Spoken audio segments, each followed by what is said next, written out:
A gunman is on the run tonight after several shots were fired in a northeast Columbia neighborhood. Good evening, everyone. I'm Jim Reed. And I'm Hannah Batak. KOMU-8's Ariel Ruffin was on the scene when police were investigating and is here in the studio with details on what happened today. The incident happened around 4 o'clock today and no injuries were reported. According to police, one suspect fired several shots and then got into a blue car and left the scene driving east. Police found 9 shell casings scattered beneath a neighbor's mailbox at the corner of Whispering Meadows Court and Rice Road. No actual witnesses have come forward, but police did talk to neighbors and were able to map out the scene. One of the bullets did hit a nearby home, but police say there is no damage. Some neighbors said they were reluctant to speak up, fearing the gunman would return tonight.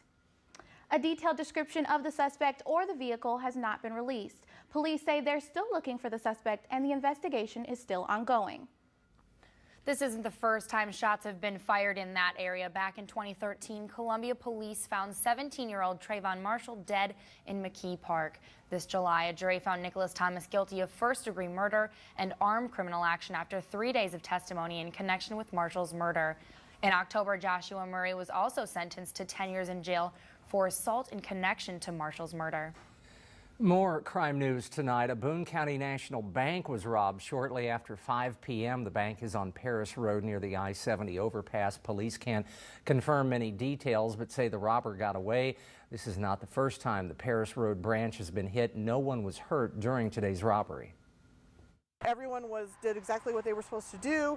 Everyone is safe. It went really as good as it can go for something so horrible. This robbery is the 6th at a Columbia business the past week. Police are looking for 3 suspects who robbed the China Moon restaurant over the weekend. The robbers demanded money, tied up 5 employees before running off. The business was closed at the time of the robbery. No one was hurt. The other robberies were at Weeby Smokin' on Bernadette Drive, Denny's near Providence, the Budget Host Inn on Vandiver, and Jimmy John's near Rangeline. No arrests have been made. One man is on the run and another is in police custody after fleeing from authorities earlier today. According to the Missouri State Highway Patrol, a trooper chased a car after the driver refused to pull over. The driver eventually stopped at a rest stop near mile marker 104 along I-70, which is where he was taken into custody. But the passenger took off and is still missing. Officials say nearby schools, including Boonville High School, Hannah Cole Primary, and Boone Slick Technical Education Center, were put on lockdown just in case.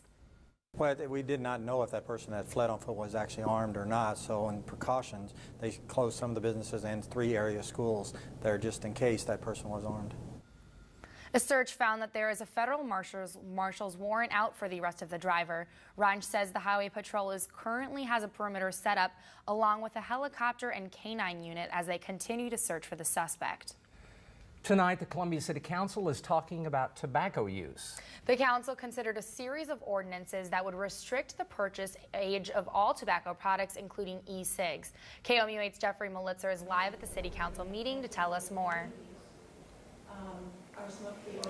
Well, Hannah, as you can see, the debate is still going on right behind me. Now, these ordinances come from a recommendation from the Columbia Board of Health, and the board has reviewed studies and has determined that denying people under the age of 21 tobacco products has shown to reduce the use of tobacco amongst youth. These proposed tobacco regulations would take effect immediately after being approved by the City Council. I spoke with one of the council members who assured me the council's legal team is certain these ordinances would stand up even to state law, which is not nearly as restrictive.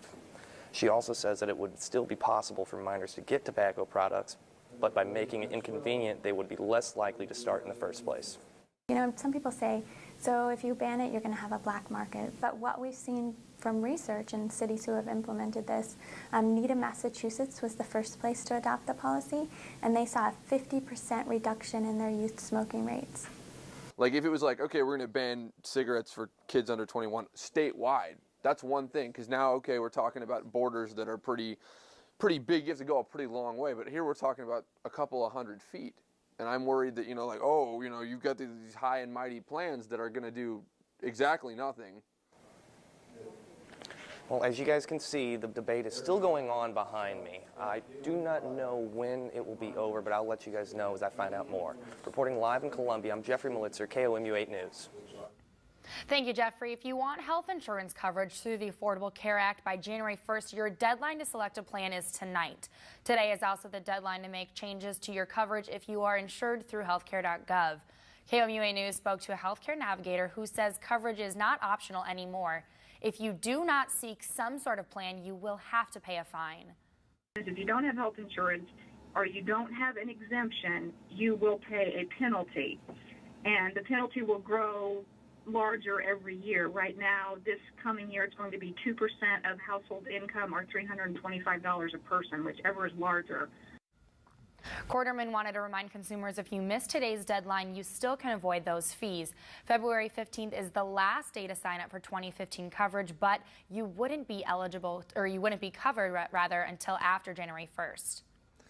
A $1.1 million grant will help the University of Missouri provide easier access to mental health care. The grant will train mental health professionals to keep an eye on Missourians between the ages of 16 and 25. It will provide $10,000 stipends to 84 students. 44 of these students are from MU. The other 40 will be from the University of Missouri St. Louis. The joint effort will provide services across the state. The U.S. Health Resources and Services Administration awarded the grant. The governor and leaders from both parties took a bit of an odd tour at the Capitol today. In the basement where hardly anyone goes, they were led to problem spots where there were leaking ceilings, cracked walls, and stalactites. There has already been a $40 million estimate to fix the building's stonework and leaking walls, but the governor says more improvements could be coming. Right now, funding for repairs is uncertain. And it's about to turn 100 years old, and I think it's very important that we address the issues to keep it going for the next 100 years. And I want to thank the governor and both House and Senate members, Democrats and Republicans. This is not a partisan issue to be able to try to keep this building going for the next 100 years.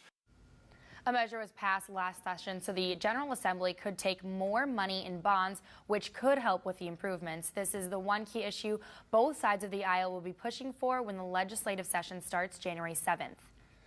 The busiest mailing day of the year caused post offices everywhere to feel the holiday hustle and bustle. Holiday spirit filled the Columbia Post Office. Nationwide, the Postal Service processed more than 600 million cards and letters today. During the next 2 weeks, the Columbia Post Office expects to deliver 1 million cards and 130 to 140,000 packages. The postmaster says today was a holiday game day.